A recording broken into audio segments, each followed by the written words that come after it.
Welcome to today's webinar, or actually should I call it expert session about pricing for SaaS companies.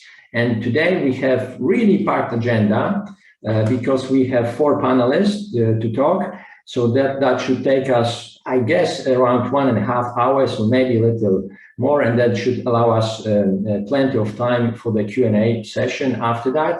So, if needed, we could take full 2 hours. If not, 1.5, 140 minutes should be enough.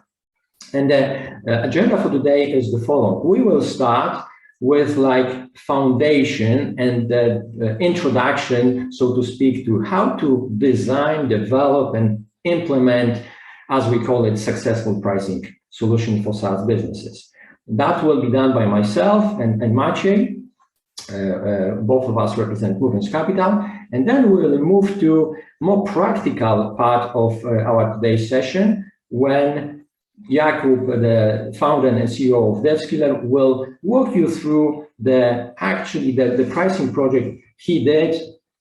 Actually, he did support it with us, and what are the experience and insights from this project. And then eventually we will close the session with Xavier kind of addressing the question, should you use a simple tool for the pricing in SaaS business, simple as Excel, or maybe there are some more advanced professional tools, and what is the difference?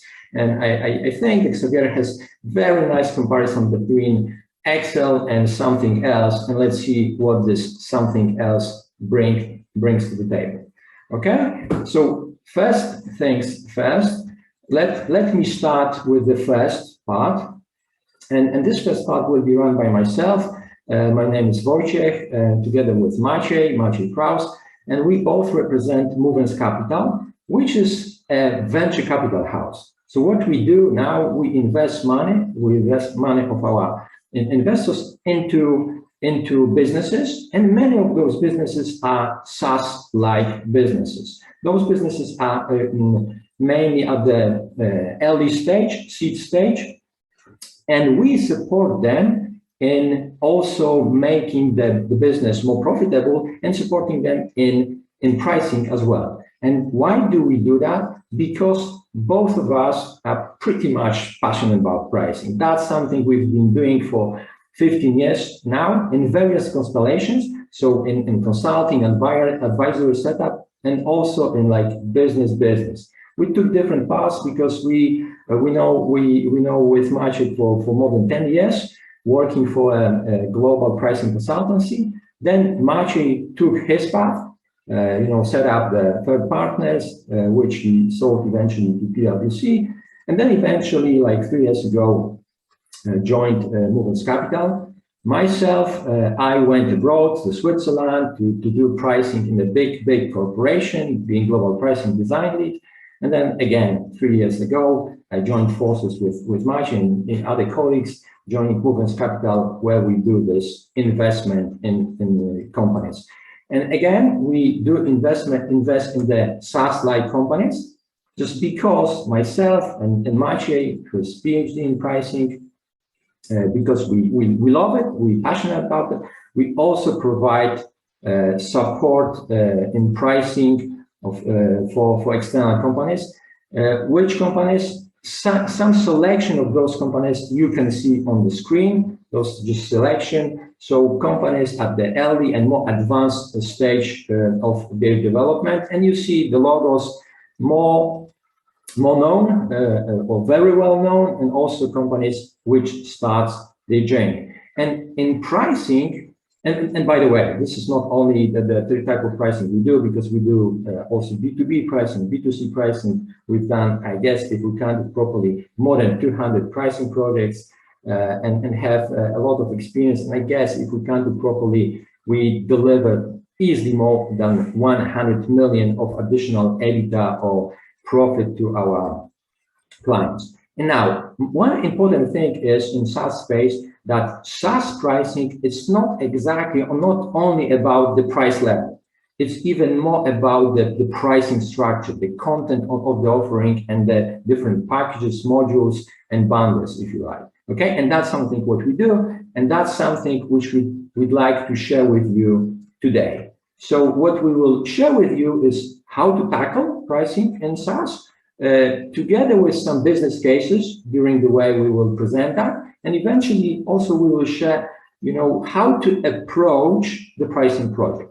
And that's something then I think Jakub will elaborate a little bit more in his section. Just let us start with this one. Why is it so important to nail pricing in SaaS business? And then, I give my mic to Maciej, who will elaborate a little bit more about that. Maciej. Yeah, okay, guys. So great pleasure to have you all. So basically, what we see with a lot of SaaS and tech businesses is that they spend very little time on pricing. All the data shows that most tech companies spend more time on selecting their custodian supplies, so on toilet paper selection, than on pricing. So that's pretty bizarre. I know that the selection of toilet paper is crucial for any company, but I believe that pricing is at least as important as the toilet paper you have and the coffee in your coffee machine. And what we see is a lot of companies, they tend to not really to update their pricing, even though the company changes, competitors change, technologies change, and then your pricing should change along. And then they don't really change pricing for the fear of losing customers or not attracting the new ones. Obviously, it's way more easy to give away your product for free than to charge money for that. But don't forget one important thing. Pricing is the best justification of your product market fit. Simple as that. And if you don't earn money, just ask yourself, why do you do the thing you actually do? And then the beauty of SaaS pricing is that you can do actually 3 different things at the same time if you set up your pricing in the right way. So you can have the right pricing approach to attract new customers, so you can do the customer acquisition. Then what you can do, you can earn money, you can monetize your customer base, and finally, for the selected customers, you can work on the retention. So there would be certain customers that are prone to leave you, and you can have dedicated offers just to keep them. So then usually most of the SaaS businesses, those mainly focus on this get part, so on the customer acquisition.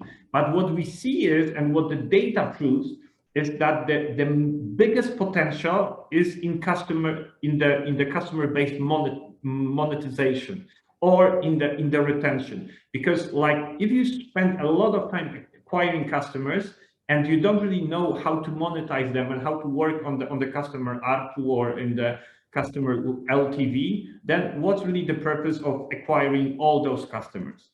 And pricing is really crucially important. And if you don't believe me, then hopefully you will believe Warren Buffett. And he says that pricing is the most important decision in evaluating any business from his perspective.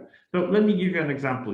Coca-Cola is a brand with a pricing power. So if they would increase the price, potentially most of the customers or consumers would still drink Coca-Cola. Whether any other fizzy drink would be more fearful of losing customers. So hopefully you are guys, the people with the pricing power, and what you actually need is only some support to get the money you deserve for the products and services you provide. So maybe this is the right moment that I will just switch back to Wojciech, and he will guide you through some details on how to actually do the whole pricing thing. Yeah, thanks, Maciej. Really good intro. And maybe before I do that, one comment, because some people, are thinking, what is the best profit lever, as we call it? And there are 4 of them: pricing, price, volume, variable costs, and fixed costs. And then across any business, across any industry, price proves to be the most powerful profit lever there is. And especially in SaaS business and software, as you see that on the right-hand side is a representation of the SaaS business, it has even more power than in the other industries. And bear in mind, that shows that something you see shows that if you were able to improve the price of the pricing, the height of the flags represents the yield of the effect impact you will get on your profit. And that's both ways. So pricing is kind of double-edged sword. If you get it right, you might really earn a lot. But if you don't get it right, and if you get it wrong, you can do the same, but downwards. So bear in mind that this is important. And now, how to do that actually in practice? So first fundamental element is this equation, value delivery and value extraction. Because many companies, especially SaaS companies, they don't have problems to provide good services, good products, good offering. They really are good at that. But what they struggle with is the value extraction. And the value extraction, what it is? The value extraction is actually the price that they are able to charge. And in order to be able to charge the right price and extract value, you need to make sure that your clients, your customers understand the value delivered. Okay? And what it is about? This is like three elements. First of all, and that's the bottom part of the left-hand side, you need to understand what are the factors, what are the elements that are most important and that deliver value to your customers. Then ideally quantify those so that you can measure them and show to the customers, oh, that's the value delivered. And then and only then you can communicate. And once your client really see that, understand that, then they are ready to pay you and you are ready to extract the value. Okay? And the perfect explanation of that equation is in Latin, because in Latin price is expressed in the word pretium. And what's the name for value in Latin? Exactly the same. It's pretium. So actually, this is the summary of pricing, actually the value-based price. And now, the value of presentation, communication of the value should be done in the right way. And here you have example, not necessarily from the SaaS business, but quite illustrative. On the left-hand side, you have more like feature-based explanation. Storage for 1 gigabyte of memory for your MP3s. What does it tell you? Yeah, for the IT geeks, it tells something, but mainly for the like people who would like to understand that, it's like 1,000 songs in your pocket. And that's the value communication you should be able to provide to your customers. Or in more SaaS area, and that's how Slack is doing that, to say that you can reduce the number of emails in your business using this particular solution by half. Or you can reduce the number of meetings in your business by 1/4. And everyone knows how much time the meetings can consume, so reduction of those could be really valuable. And that's just an example. Just before you are able to communicate the value, it's good to know where the value comes from. And here is an example of a tool which helps with that. So this is showing like the triangle in this finding of the value for your customers. So obviously what you need, and that's the top part, is to understand the needs and expectations of your clients. What do they require? That's one thing. Then the second thing is looking at your own company, what do you deliver? What elements you deliver? And then you also cannot forget about the competition on the right-hand side, because you need to take into account that there are other alternatives on the market rather than just your solution. And then in practical terms, it works like this. And you haven't done that, try to do that. In the middle part of the picture, you have like a list of what we call pricing drivers or attributes or elements your customers take into account while making the price of the buying decision, purchasing decision. And those could be like quality, availability, service, support, speed of delivery, brand, and so on and so on. So then rank them in order of importance, because some of them are more important than the others. And that's actually the y-axis, the important ones. The higher on the axis, the more important the thing. That's the first part. And then the second part is evaluate yourself against those attributes and evaluate the alternatives, your competition. So, for example, quality, how good you are, how good is your quality, how good is the quality of competition A, B, C, and so on. And after that, what you will get actually the matrix on the left-hand side of the picture, which is the matrix of competitive advantages. And what does this tells you? It's like on the right-hand side of the matrix, you have your strengths, because those are the elements you are the best on the market. That's your strengths. In the middle, those are the elements that you are similar to your competition. So competition might be a little bit better than you, but you're not that far behind. That's the middle part. And then the left part is you are far behind the competition, far behind the alternatives. That's your weaknesses. And then what is the ideal? Ideal picture would be like number one, something very important, like the quality, and you are to the right. You're strong with that. So important and you're strong. That's the value of the level. Number two, well, it's very important, even more than one, but you are market average. Would be better to move to the right. And that's actually already an indication for you how you can improve your value, okay? And then but there might be elements like number six. You are very good to the right, but this is less important to the client. What you can do? Two things. One, maybe it's no need to invest that much in that element. You can bring it to the left.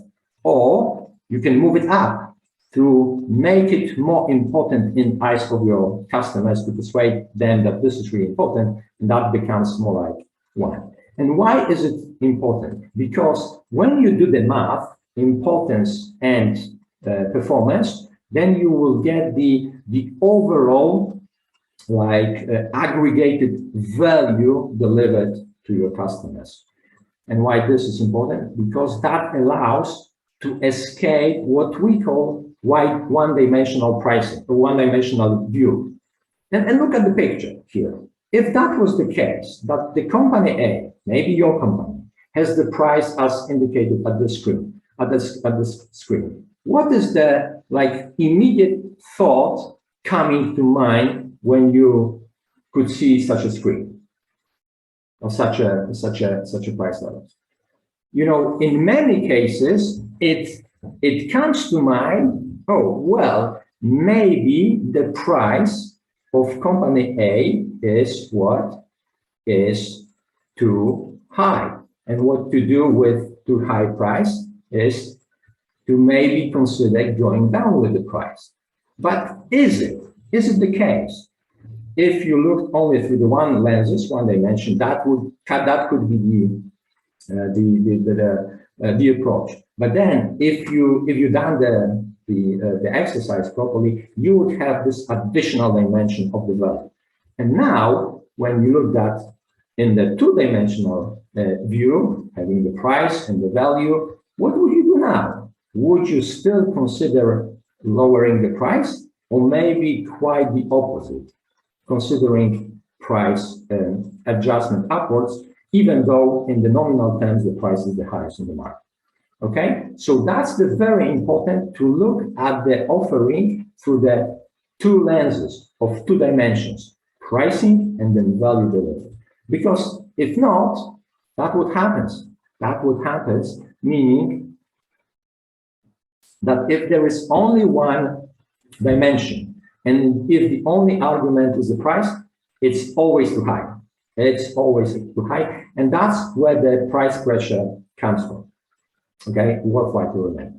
So now, knowing that how to potentially measure the value delivered, how to quantify, and then how to show that to the customer, the question is or are all the customers the same? And actually no, because there are different approaches and different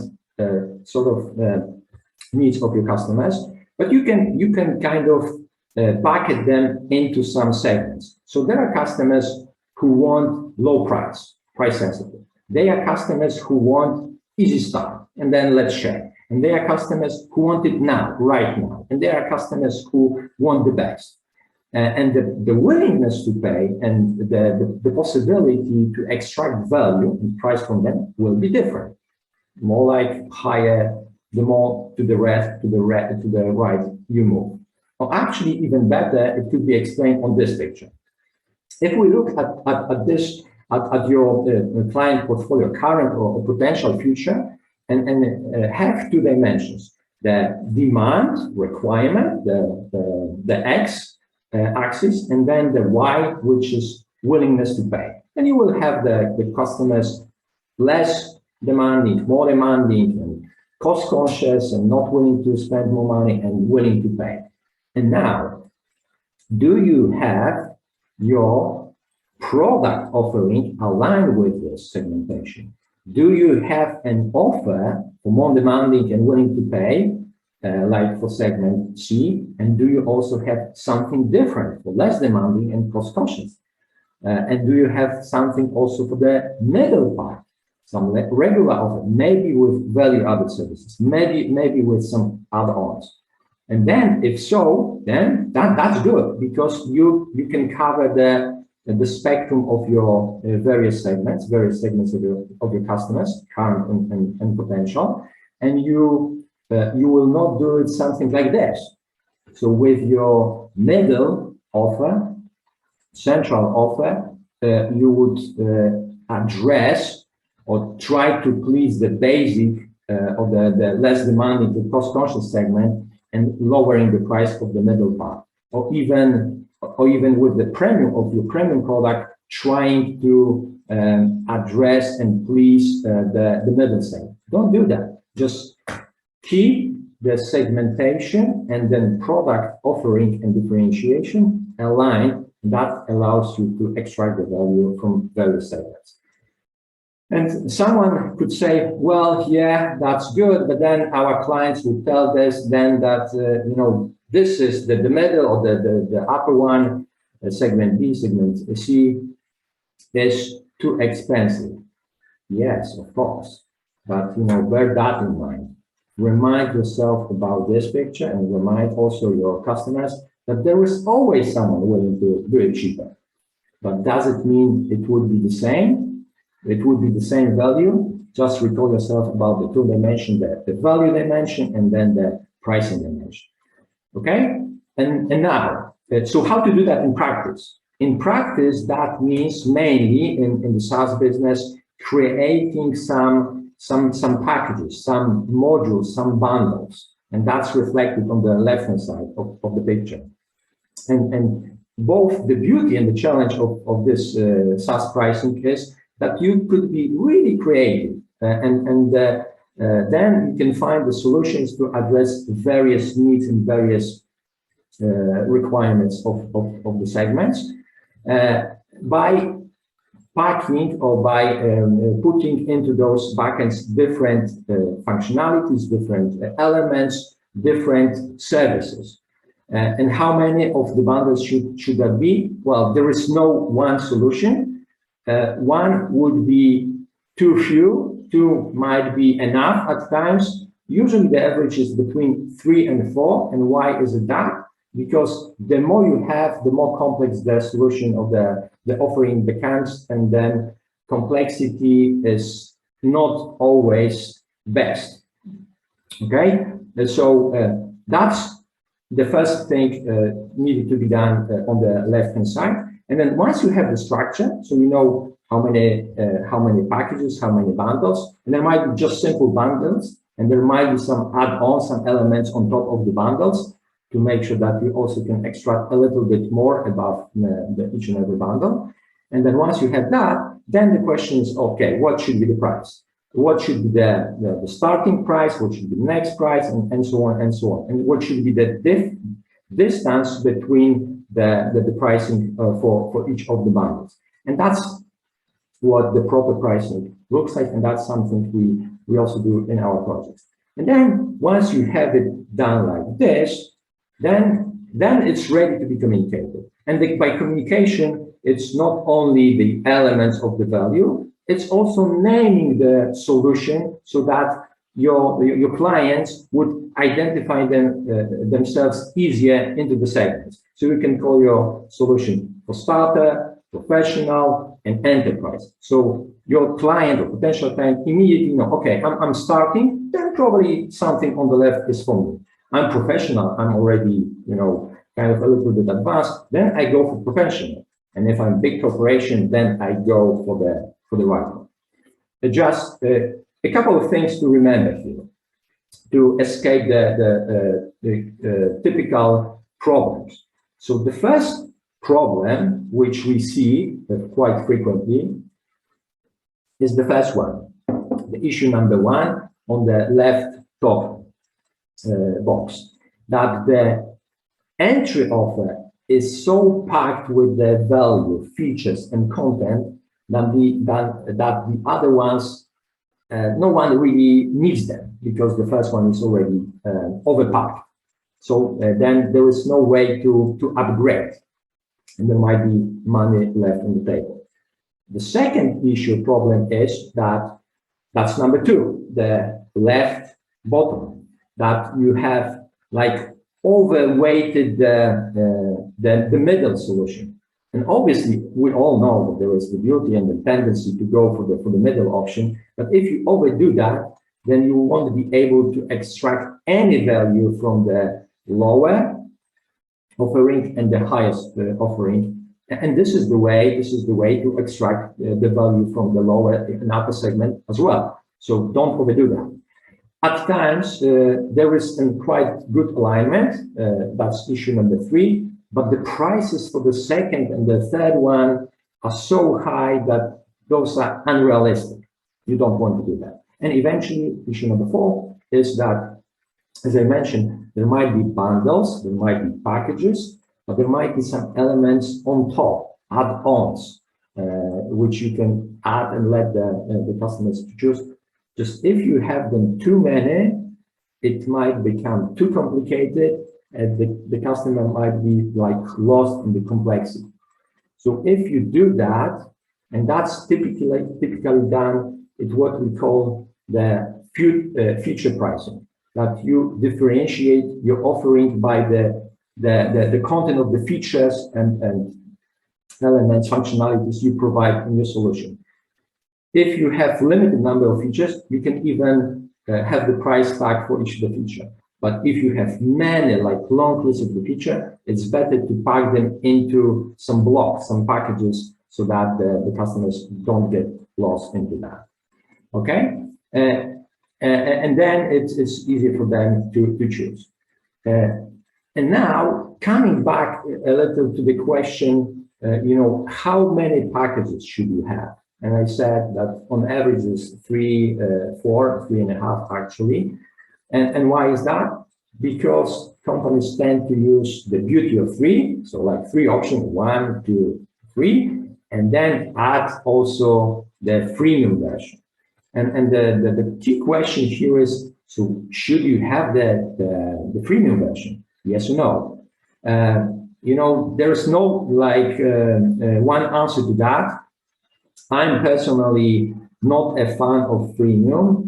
And why is that? Because this could work in situations like here, that, you can say, like Philip Lubin, the CEO of Evernote, that the easiest way to get 1 million people paying is to get 1 billion people using. Well, if you can do that with the solution, that's okay. That's the way to go. Then you can have the premium version. But if not, then maybe the freemium could just cannibalize or eat of your majority of your business, unless you get it right. And there are some examples to get it right, and Spotify is a good example of that. And everyone knows Spotify, okay? You can use Spotify for free and listen to the music. But then what Spotify does is quite distinctive and smart fancy. Meaning that you can listen to the music for free, of course, but if you want to have shuffle play, unlimited speeds, and listen offline, then you need to have the premium payable version. And that's actually moves the needle, and the needle moves as high as 40 or above 40% of the Spotify users use premium version. Okay, so that's the way to go. But then you might ask, but wait a minute, this is Those are the potential solutions, but mainly what is being used is the paying by or for the users. That's the very typical ways of charging the customers. So is that good or not? Well, this is indeed a predominant pricing approach in the SaaS space. And this has some limitations, and Maciej will address those, I guess, in a minute. Just one way of kind of addressing the limitations of pay per user is this one, because, you know, this is simple, but at times the companies say, well, we are paying for 100 users, but only, I don't know, 20 or 50 of our people are actually using the solution, so something is not right. Then you can apply pay per active user, meaning that you charge only for those users who actually use your solution. And that's fair or more fair, just there is a but here, because it's tricky. This could, if you do it right, it works, because you can explain the value delivered and your fairness, but then it could also have an impact on your revenue. So make sure that you do it right, okay? And how to avoid some mistakes in selecting the price metrics, then Maciej will elaborate a bit more about that. So Maciej, why don't you just elaborate a bit about the typical mistakes companies tend to do while selecting the price metrics. Okay, thanks, Wojciech. So maybe just a word of introduction. What is value metric? Value metric is what you and how you're charging for your product. So if you're selling a pair of shoes, then your value metric is a pair of shoes. And as people and consumers buy more pair of shoes, your business expands. And what we see is that a lot of tech and SaaS businesses, they have this problem that they have a value metric that's not linked with value, that's not scalable. So, you know, it doesn't grow as your business grows, and it's not precise.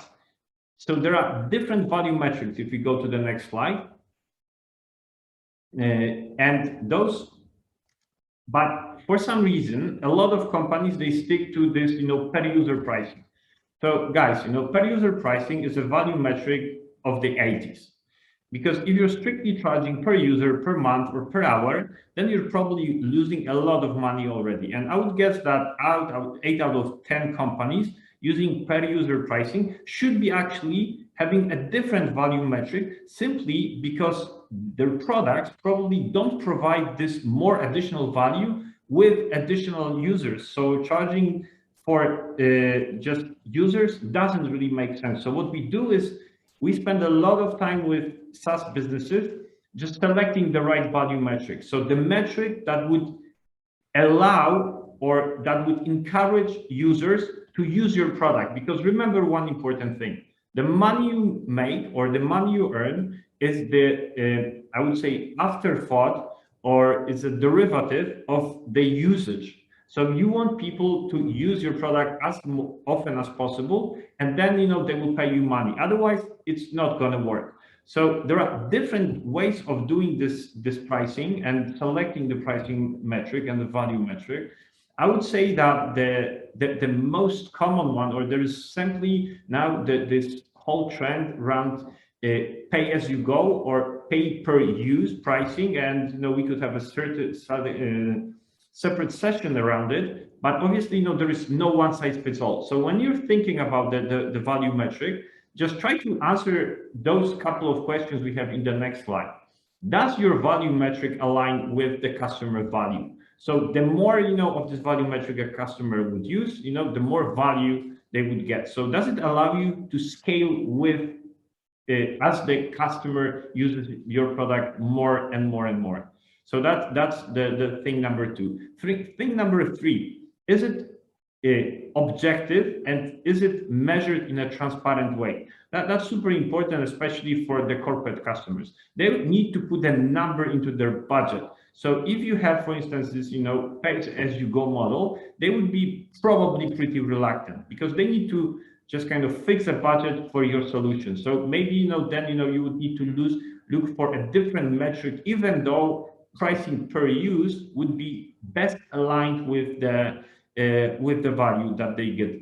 Obviously, it needs to be auditable, so there needs to be a tracker on the way that you can see, how much of this, of your plan you would use as a customer, and then it has to be accepted both by you as a vendor and by the customers. So thinking about the value metric is one of the key decisions that the business has to make, and then just putting a price tag is just a second step. So that's around the value metric. Yeah, thanks, Maciej. And then just rounding it off with this example, there might be more than one metric. Just the thing is, make it simple, understandable, and acceptable by your customer. And the very best example of that is the Netflix, and everyone knows Netflix. And actually, here there are two elements of the price differentiation. One is the resolution. So is a standard or HD or Ultra HD, and the other one is the number of screens you can see the movies on. And if you want just one screen and standard resolution, go for basic. If you want some more resolution HD and two screens, you will go for the standard. And if you wanted to really have the ability for Ultra HD and maybe 4 screens, then you would go for premium. And here, that's like an example of simple way of addressing also the various segments of your clients and ability to extract the value from them.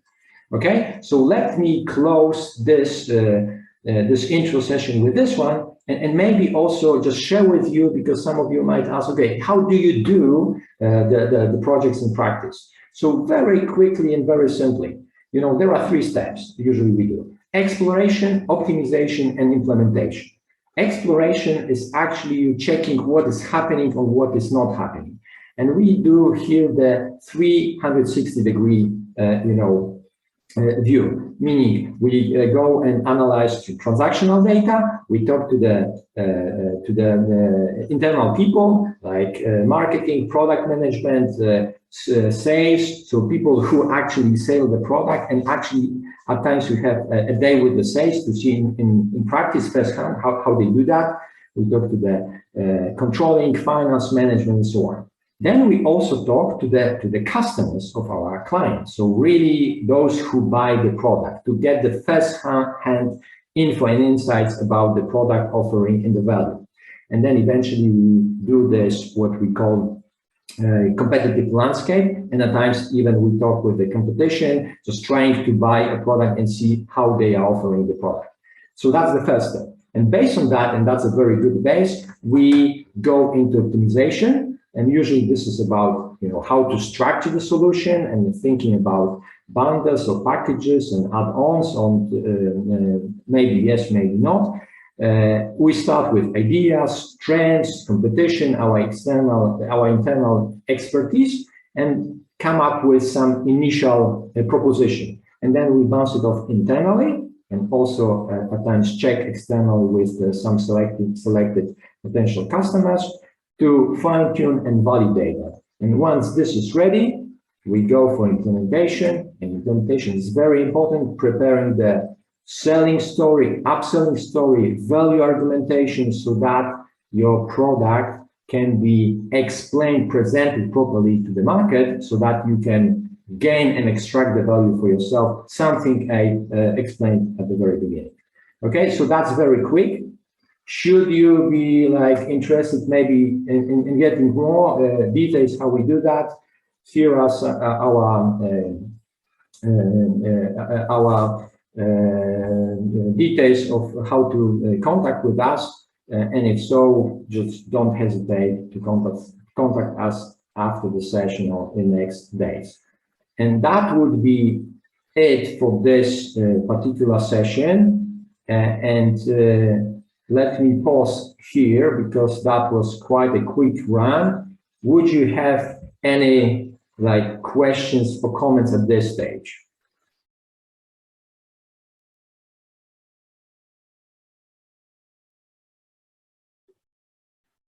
I don't see them now. So we will have also the Q&A at the very end of today. With that, let me then pass on the mic to Jakub, who will talk about his experience from the pricing project he did, supported by us for his companies. Jakub, the floor is yours now.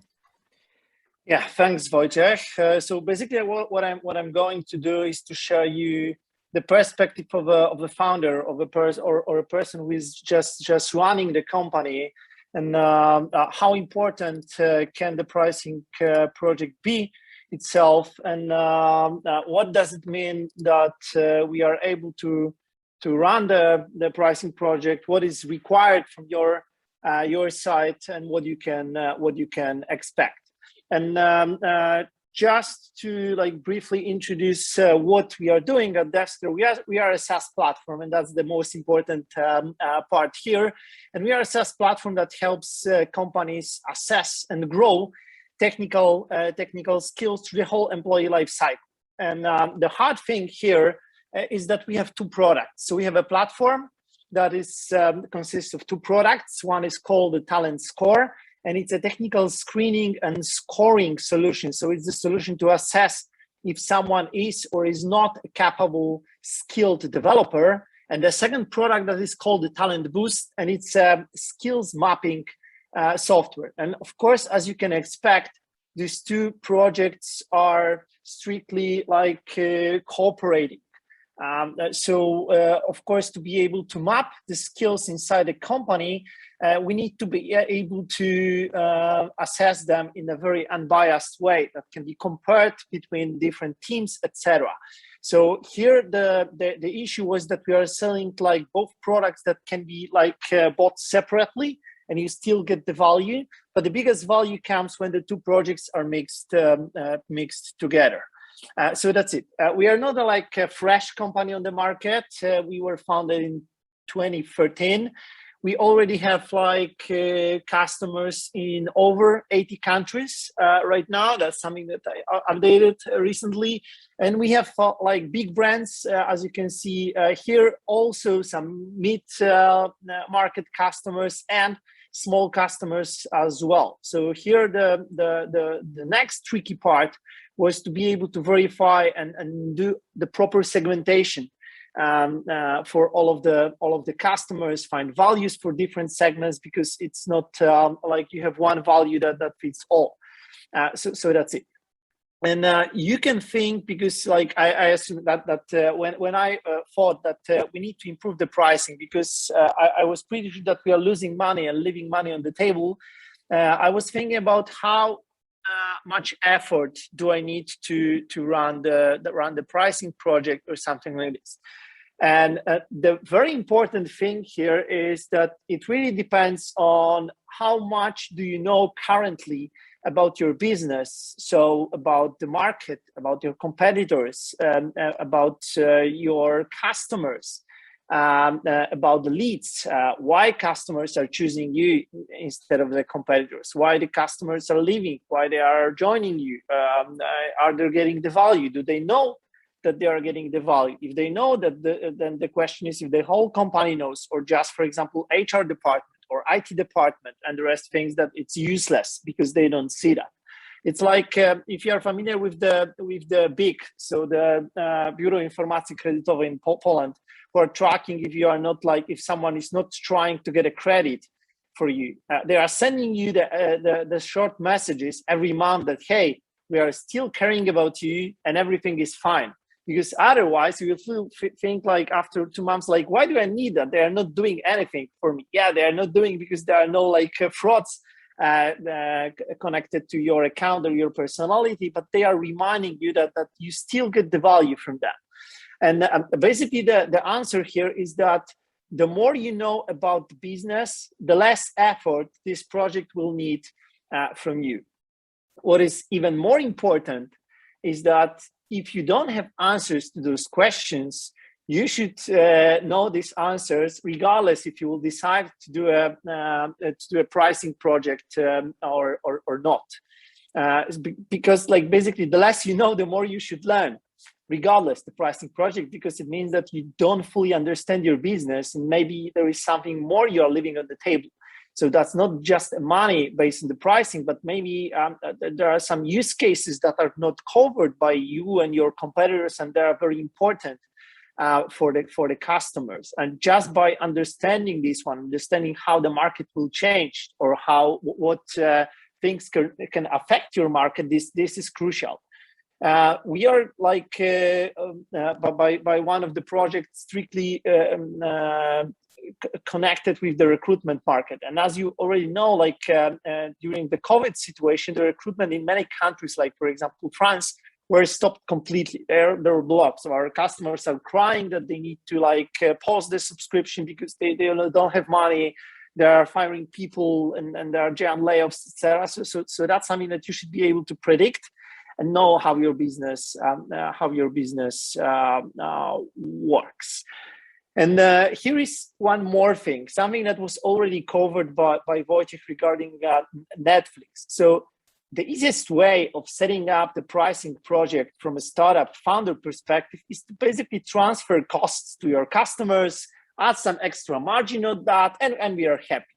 And as we are, for example, assessing the candidates, so if you want to test 100 developers, if they are skilled or not, you are sending them to us, and we are like testing them and getting the results to the customer. The problem is that, of course, for us, every candidate is a cost. But if you're a customer, it's hard to predict how many candidates you will have. Imagine that Netflix will charge you like upfront for a year based on the number of episodes you will watch the next year. And I cannot even like get a rough guess about how many episodes or how many hours I will watch Netflix in 2022. So how can I like predict the cost and go with that? Even if I will predict and I will tell it I will watch 1,000 hours of the movies next year, and I will watch 200, I will be very upset that I overpaid for the usage. So punishment for usage, price per usage, that's something that was already like mentioned, but that's important to understand that transferring the cost and something that you understand as a cost is not clearly understood but as a cost by the customer.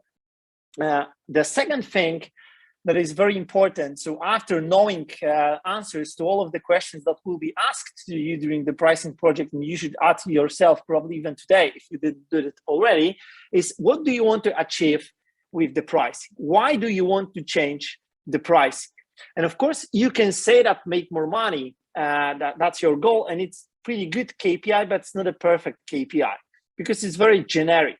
It's hard to like design the pricing that will just give you more money, because there are many different ways of making more money. Do you want to have more customers, or do you want to make more money on every customer? So do you want to grow a customer base, or do you want to grow the average revenue per user? And that's something that you should know, and you should understand how you want to build the company. Do you want to have a giant support team or not? Do you want to have a big team, sales team, or you prefer to have a longer sales cycle? So you prefer bigger customers and bigger contracts. So for example, being able to say that we want to reduce churn, we want to improve the upsell opportunities.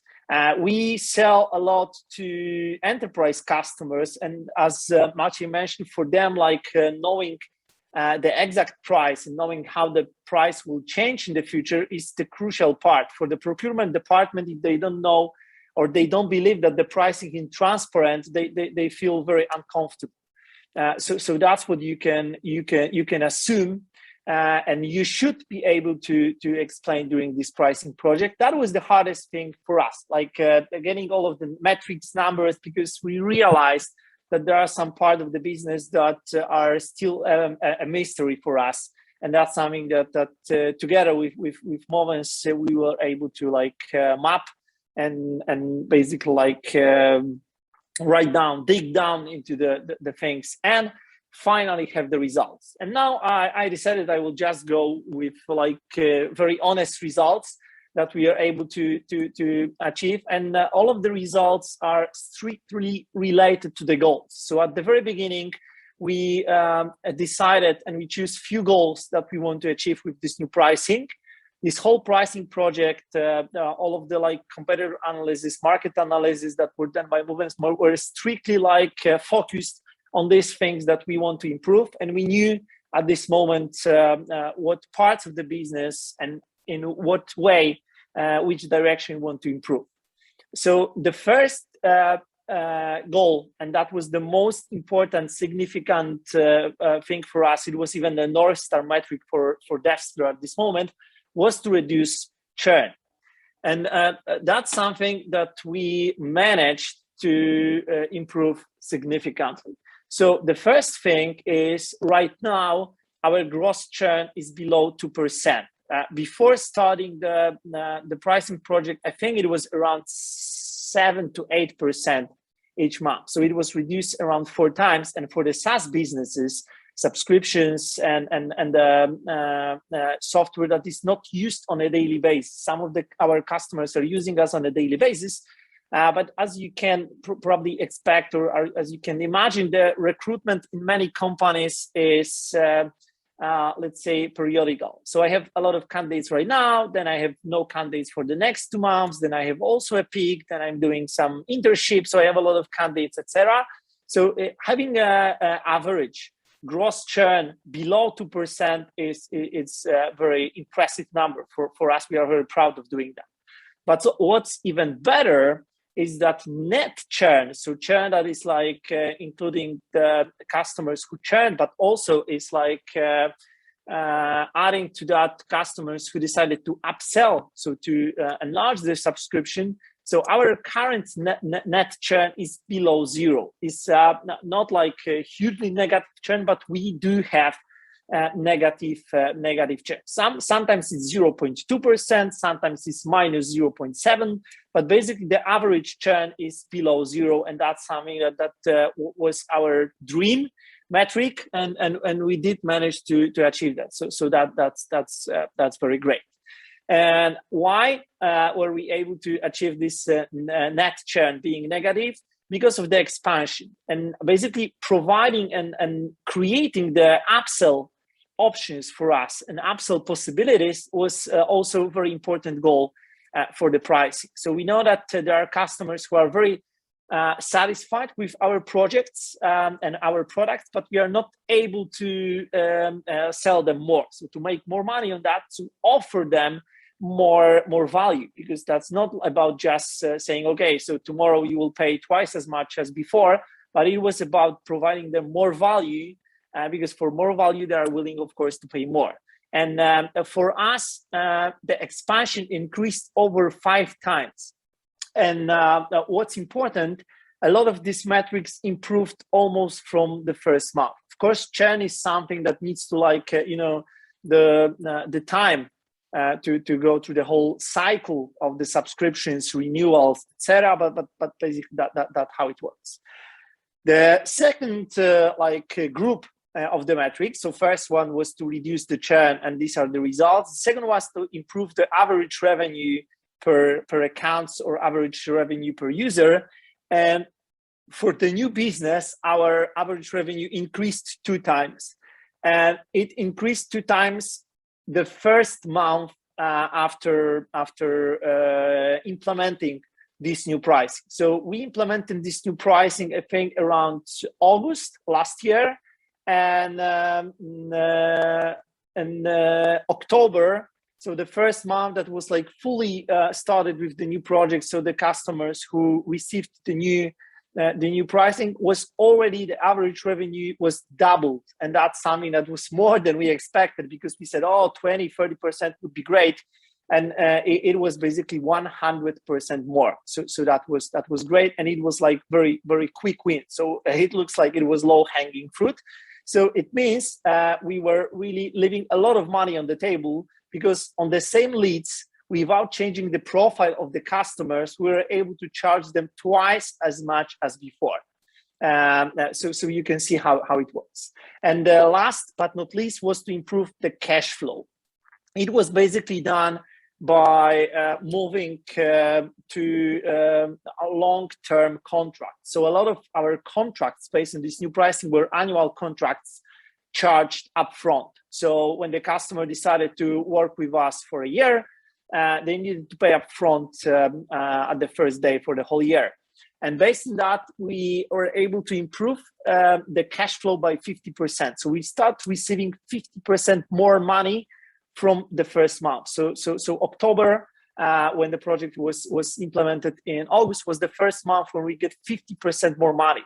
So you can imagine the company that is making, I don't know, $200,000 per month, and the next month you are getting $300,000. So that's a significant improvement, and that's a game changer for the company. That as you know, in Europe we have very profitable businesses, much more than in US. So getting more money allows you to invest more. Investing more allows you to get more traction.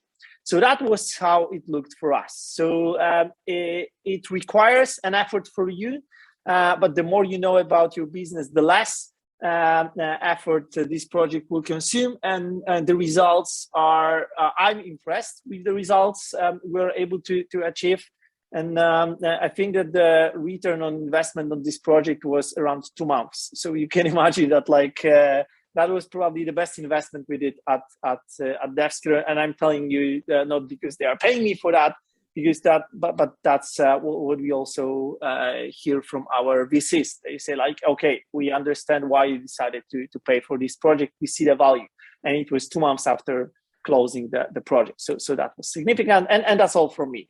So success story, how it looked from us, what we were afraid before starting the project. And if you will have any questions, feel free to drop them or now, or if you prefer to wait until the end, I will of course stay there with you. And thank you very much, Wojtek, and the stage is yours now. Thank you very much, Jakub. It was great. It was great to hear the success story. And for those of you who have been listening to Jakub and maybe who have some doubts or hesitation, should we revise our pricing or maybe should we wait or not? Don't fall into one of the buckets which Maciej explained at the beginning. Starting with something and staying there, or being afraid of changing the pricing because you might lose the customer. Well, maybe yes, maybe not. But if you do that properly, as has been done at DevSkiller, then you really can tap into potential you might not even imagine exists, and you can get back what you invested in 2 or 3 or few months only.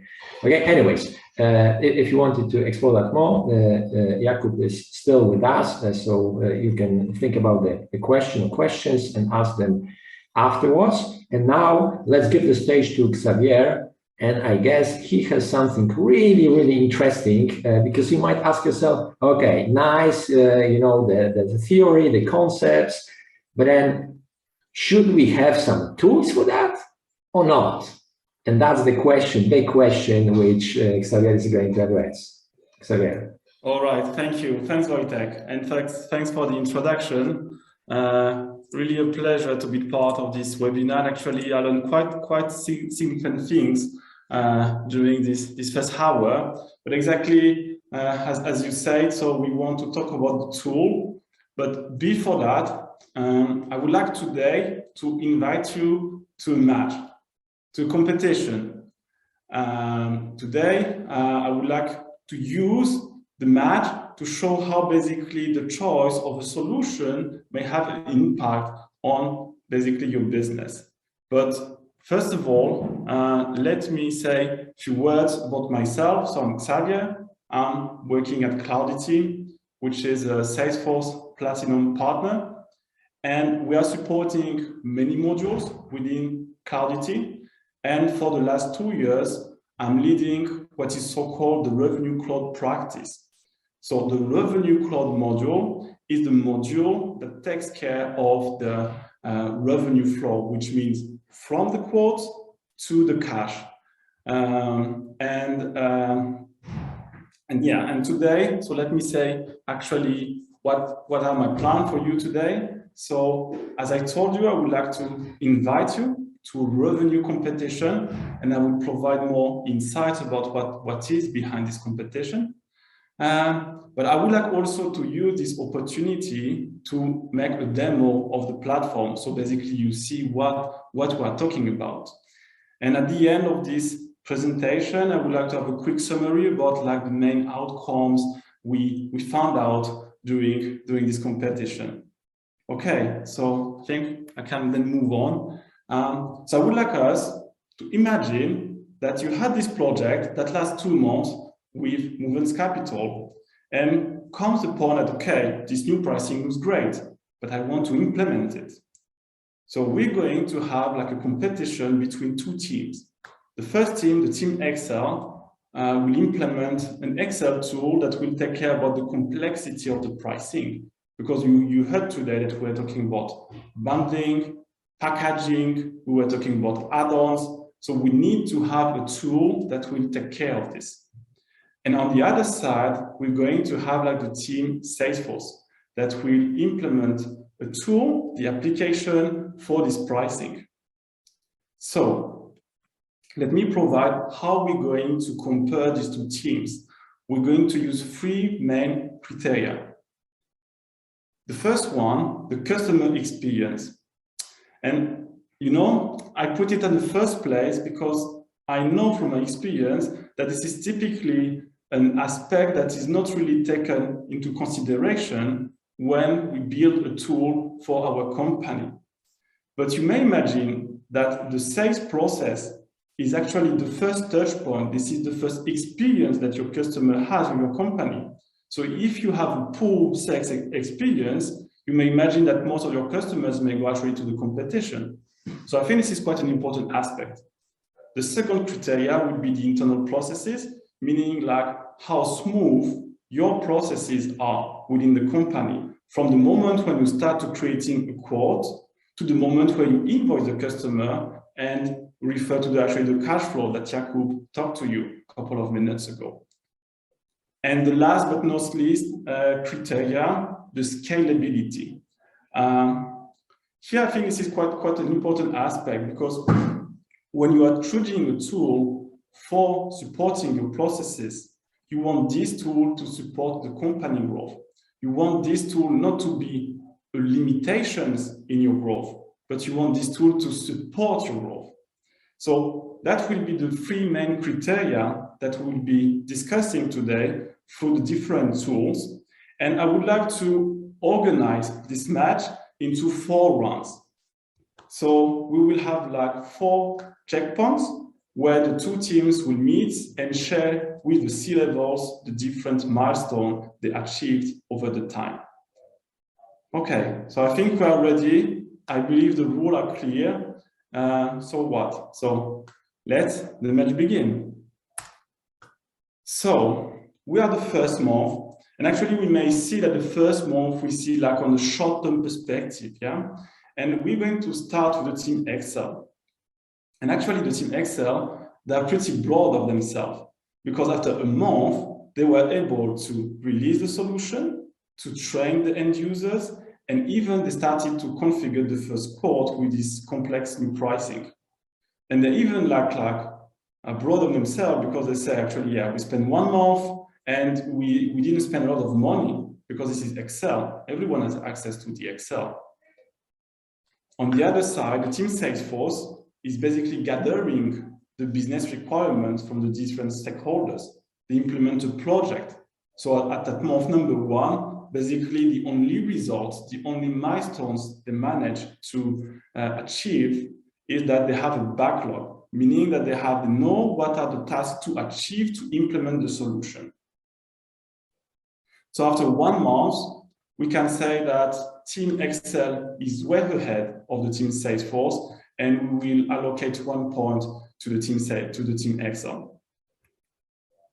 So now now, let's move forward and let's see how the team performs on the month number 6.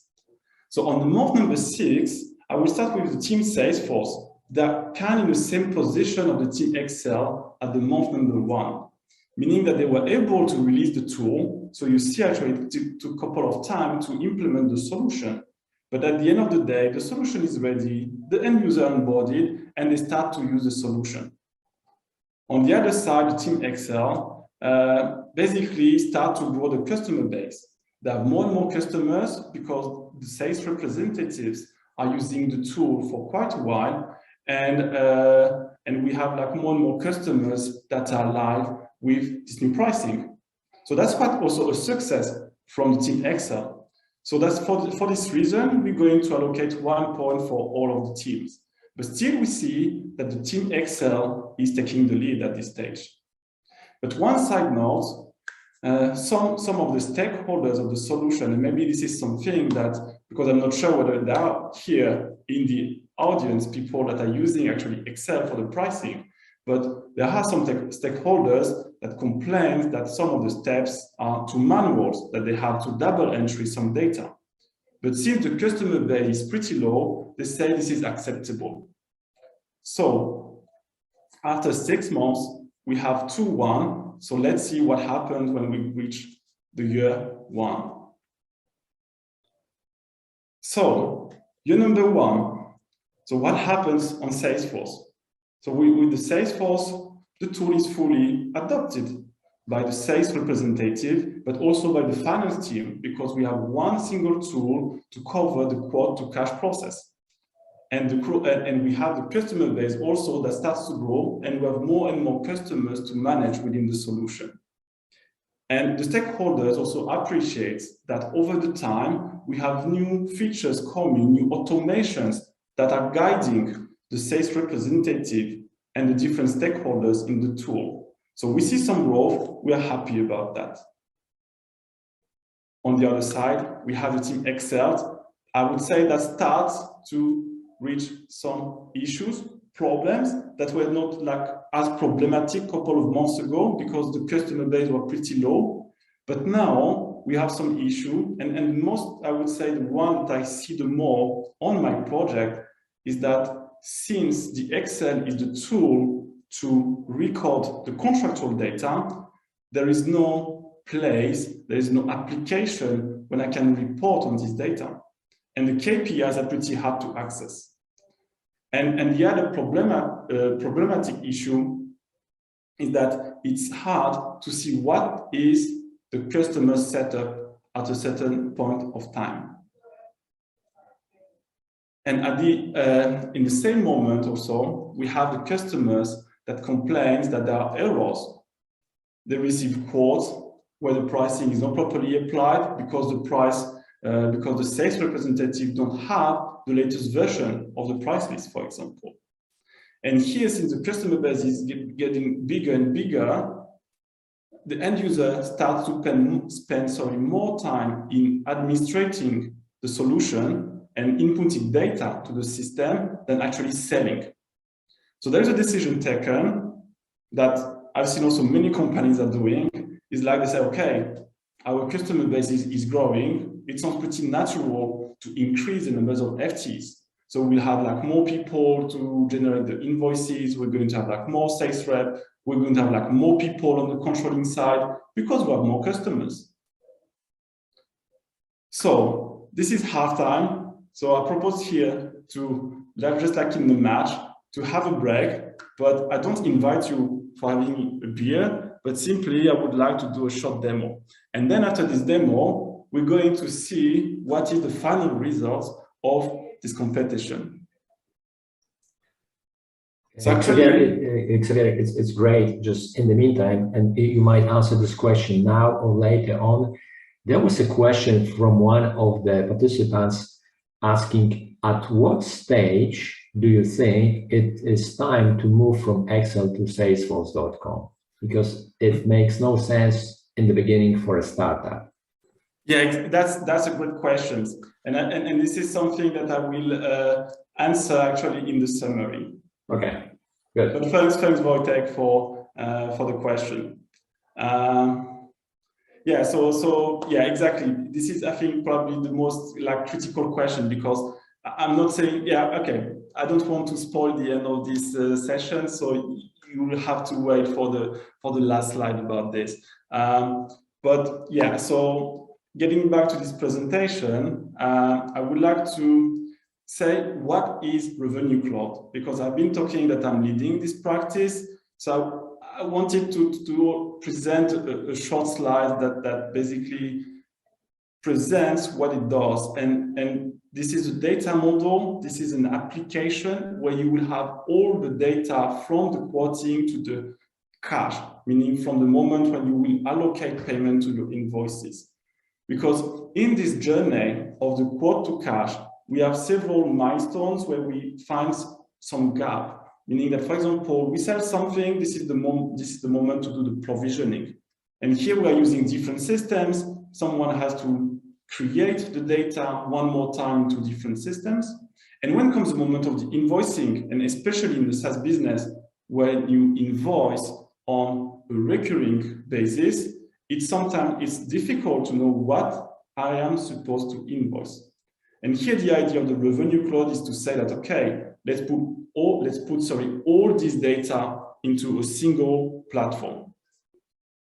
So for this demo today, and I will jump shortly into the application, I would like to start from an opportunity. So an opportunity is a deal, and we're going like to configure, I would say, a B2B solution, a B2B SaaS solution for one of our customers. And we are going to process this quote to the creation of the invoice. And we're even going to allocate some payment, actually, if we have some time. And I would like also to have a quick look on the renewal process. Why the renewal process? Because also this is my observation when I'm working with different companies, is that when the renewal moment comes, it is typically difficult to know what is actually my customer setup, what I'm supposed to renew. And I've seen many customers basically simply auto-renewing their customers, where actually the renewal is a good moment to say, hello, how are you doing?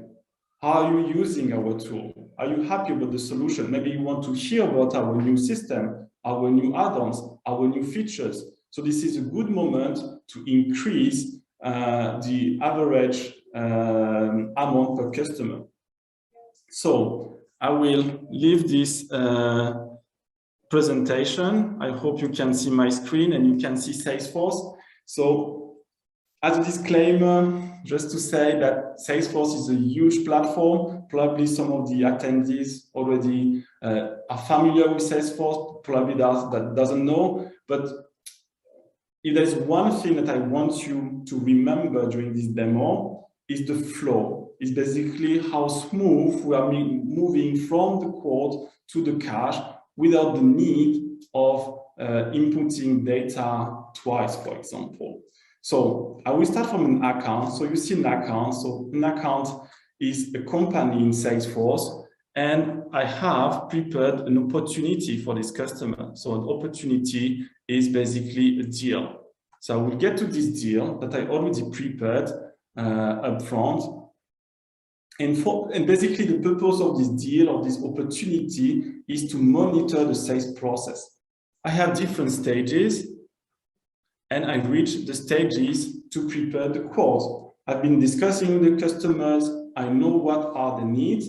So now I want to jump and prepare a quote and send in a fairly fast way a document so they can review my proposal. So actually I already prepared also a quote, and I will directly jump into what is called the configurator. So a quote, maybe I will open first the quote so we see what it is. So the quote is the object that will store my product information, and where we're going also to measure some of the key KPIs, where you can see, for example, IRR, TCV, margin. So all of these information will be automatically calculated based on my setup. So I will jump into, I would say, what is the core and of the application. First of all, we have the product catalog that is part of the solution. So it's not into an external system. This is not into an Excel. So this is into the platform. So I have a single source of truth of the product catalog. So if I have to do any update, it will be reflected instantly into the platform. So I will start with what is called guided sailing. So basically, via some business questions, we are able to get to some recommendation from the tool about which product may be a good fit. So I will simply click suggest, and here the solution proposed to me some bundles that actually fits the business questions that have been asked. So I will select one bundle, one product, and here what you will see may sound pretty complex, and I don't want to go into each and single detail. But here, if I want you to remember something, that you can configure the complexity of the pricing within the platform.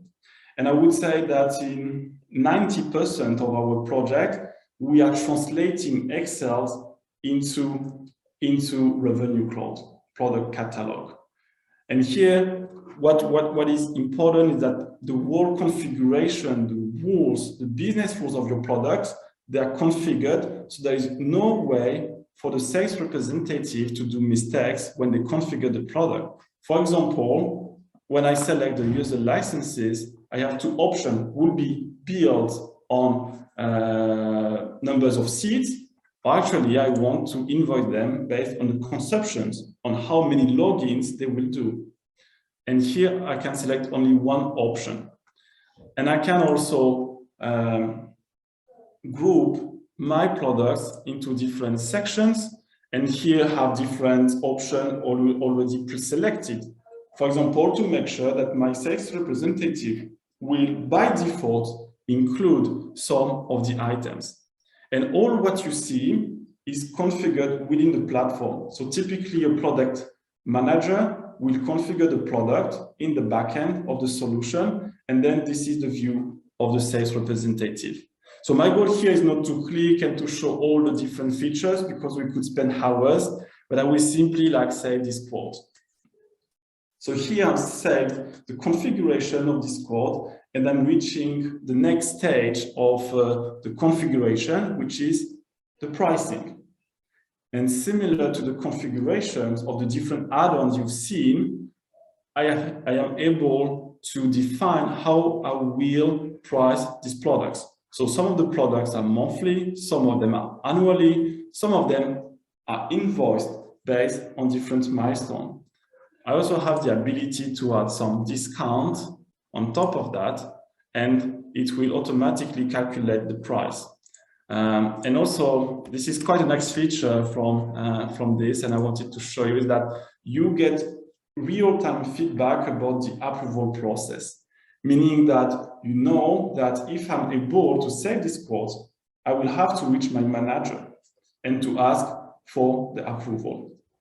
So again, I could spend hours here, but I don't want to spend too much time, so I will simply save this quote so we can move to the next steps of the process. So my quote is saved, and maybe if I have a quick look on the different figures, they are all automatically calculated. So then I'm able to build reports on what is the IR, what is the margin of this deal, what is the total contract value of this deal. They are all available in the platform, and then I can report on this data.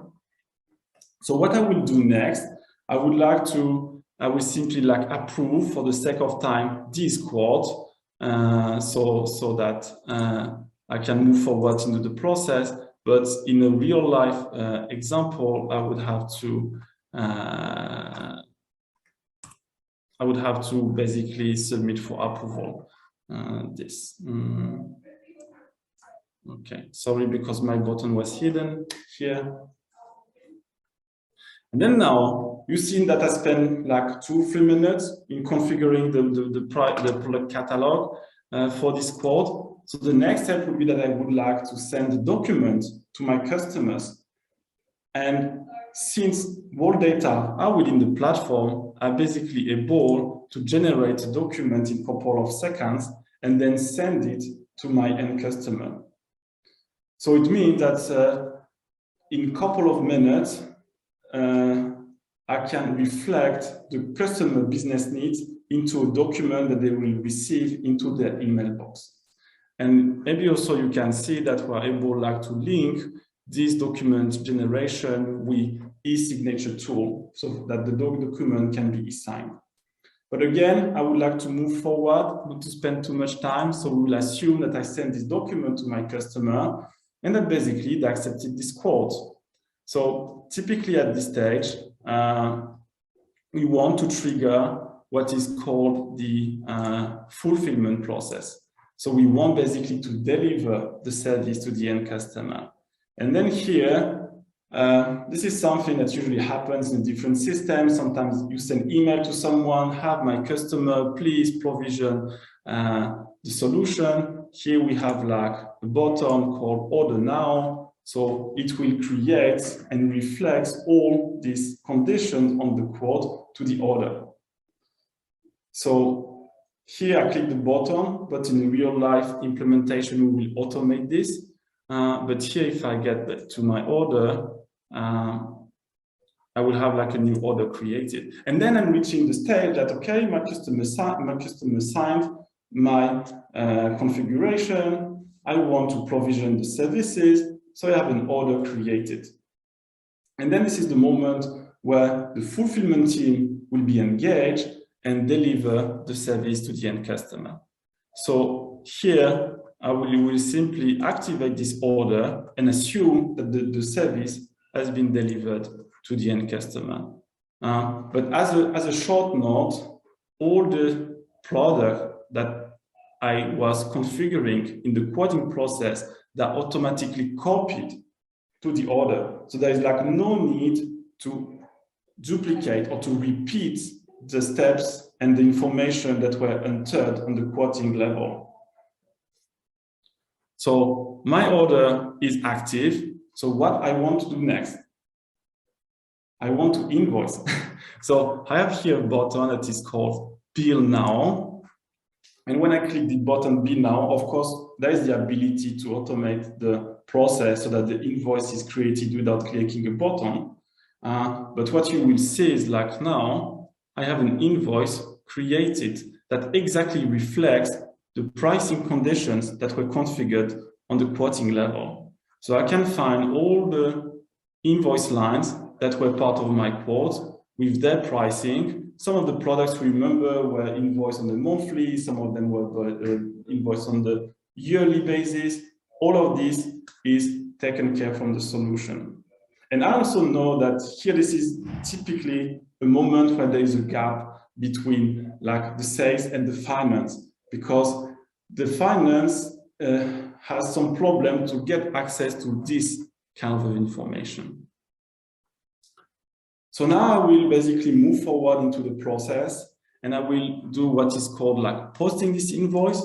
So it means that now this invoice typically is reviewed by someone to make sure that this is fully correct. Maybe we want to add some credit note on top of that because, for example, we breached some SLA. So this is all possible. But what I would like to focus right now is to complete the whole process by paying this invoice. So I will simply get here, pay the invoice, and here the ability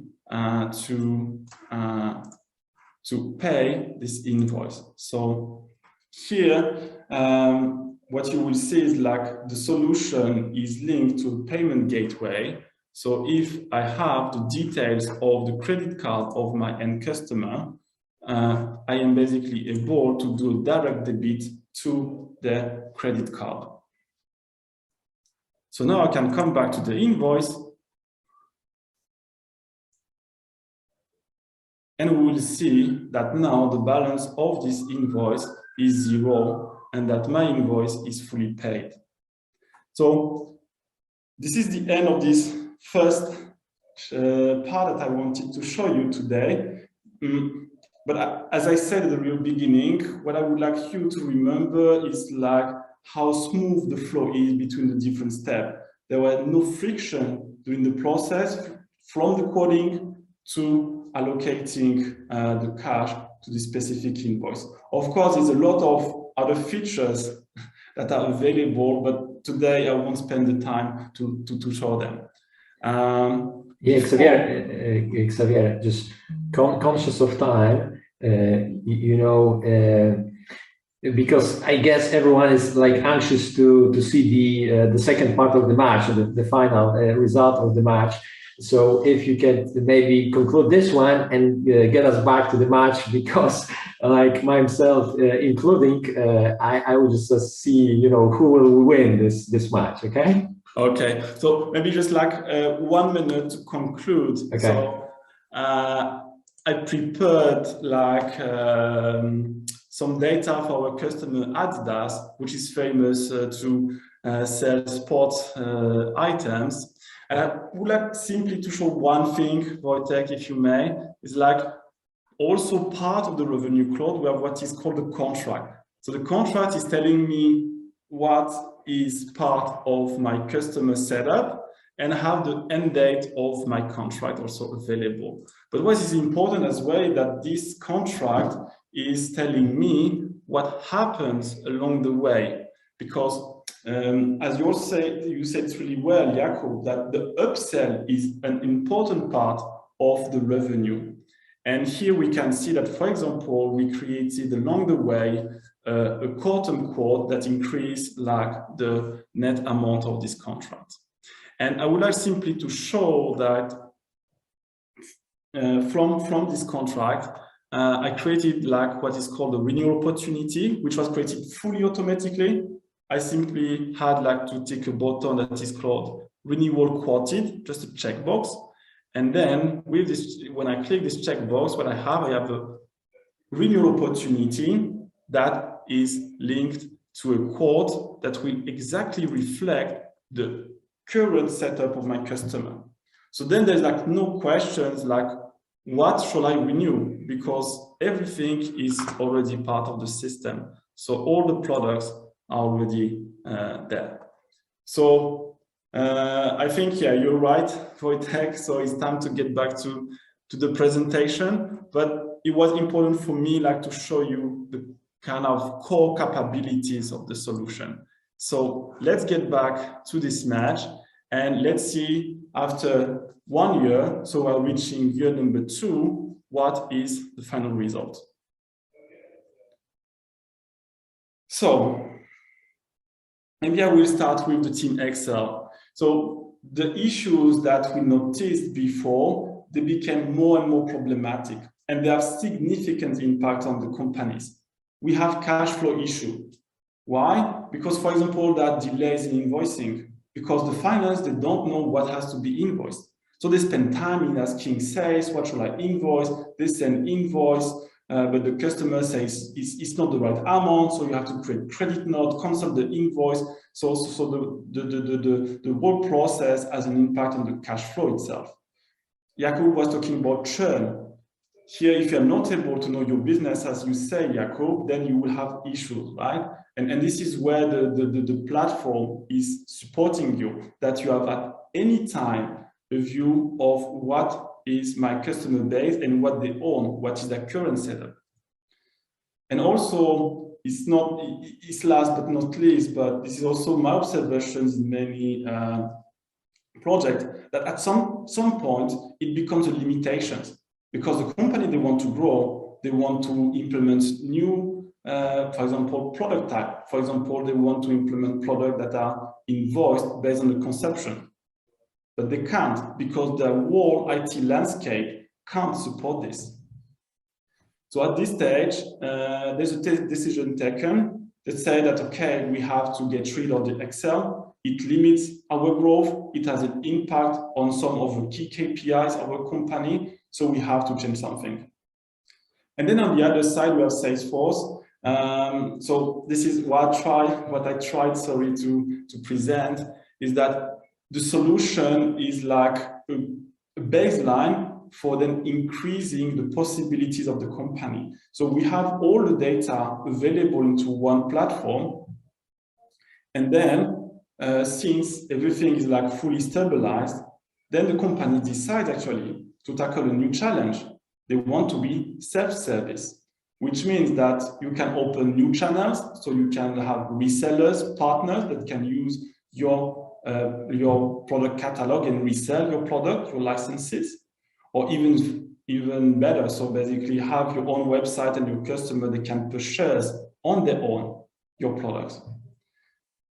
So here you can see that okay, we spent 2 years. It may be like long time, but this is quite short time. And basically the result actually from Salesforce is twice bigger than the Team Excel. Okay, so I will go like to my, I would say, summary, and I will try basically to answer the questions that was asked. And actually that was actually the whole point of this presentation. Like, I'm not saying that Excel is bad. I'm not saying that Excel is a bad idea. But Excel will have sooner some limitations in the growth. So if you're a company that doesn't plan to have like growth, or that basically want to stay small and to limit the customer base, then actually Excel can be a good fit, right? Especially for small startups that can't invest into a more robust solution like Salesforce.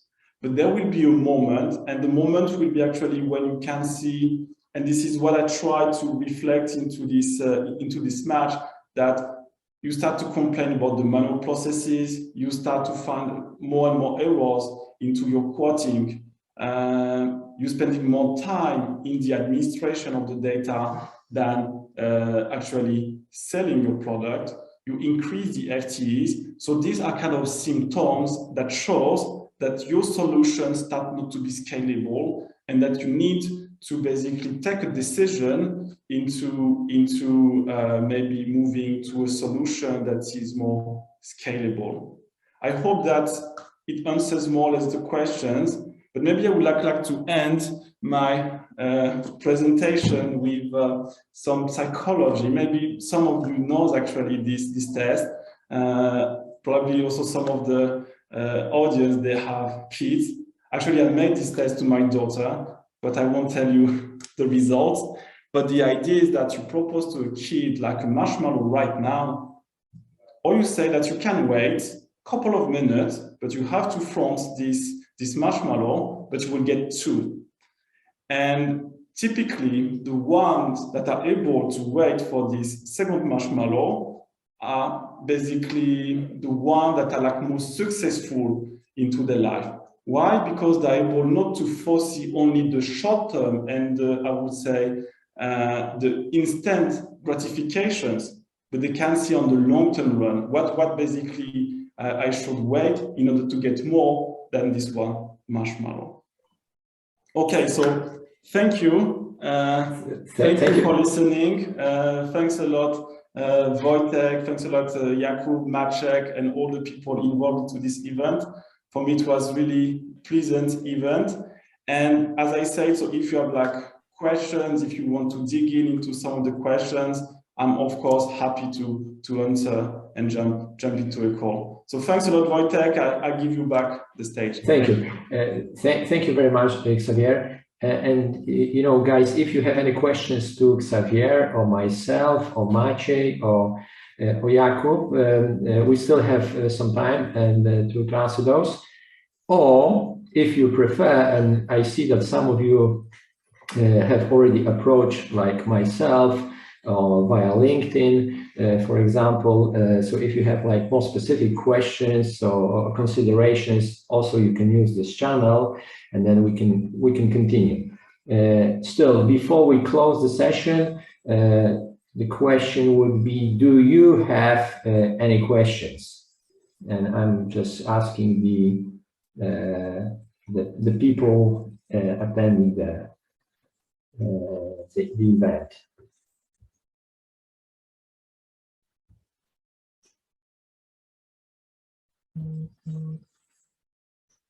If not,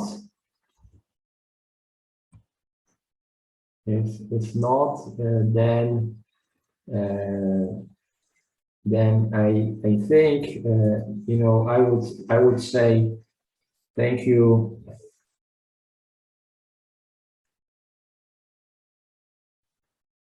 Oh, there's one question regarding about the incentives versus discounts in SaaS pricing. Well, actually, let me see. Let me see one thing. You know, wait a minute. Just, I guess that would deserve even a separate session regarding discounting and then especially incentive scheme or system. So because this is a broad topic, for the let's say discounting, quick maybe comment. If you think about giving discounts, you can do that. You can always do that, and just to maybe persuade the potential customers to go for your solutions.